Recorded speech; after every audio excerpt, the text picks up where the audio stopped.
This morning, we're escaping to some of Michigan's most iconic lighthouses. Yeah, earlier this fall, Chuck got a chance to check out these lighthouses. There's a lot of mystery involved with these, right, Chuck? Yeah, if you're looking for it, exactly. In fact, being a lighthouse keeper in the 1800s and early 1900s was a very hard life. It was isolating and dangerous, and many of these keepers met untimely ends. To this day, there are some out there who believe that 40 to 50 of Michigan's remaining lighthouses, including the one in Whitehall, are still inhabited by spirits of keepers past.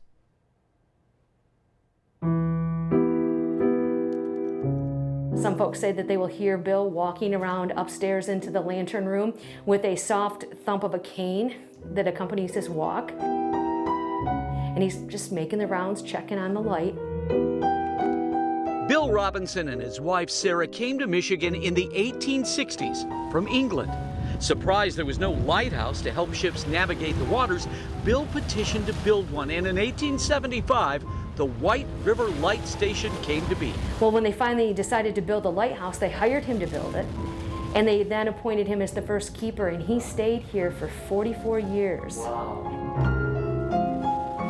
Wife Sarah died of a stroke in her 50s, but Bill continued to man the lighthouse well into his 80s until his health declined so much he was asked to leave. At the end, they said, you know what, Bill, you're going to have to vacate. You need to move out. And the night before, he passed away here, never intending to ever leave his light. And he hasn't.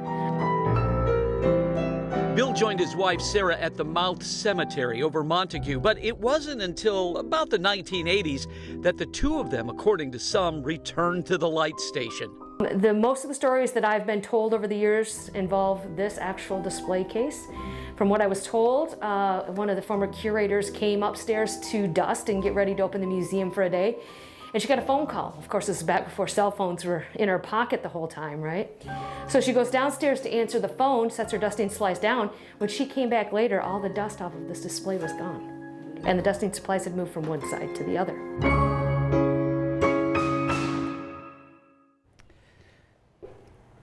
I think the lighthouse cat moved the dusting supplies, but it's just me. Hey, the Robinsons are one of the many spooky stories of Michigan's lighthouses. Diana, who we just spoke to there, wrote a book on this and a number of other occurrences.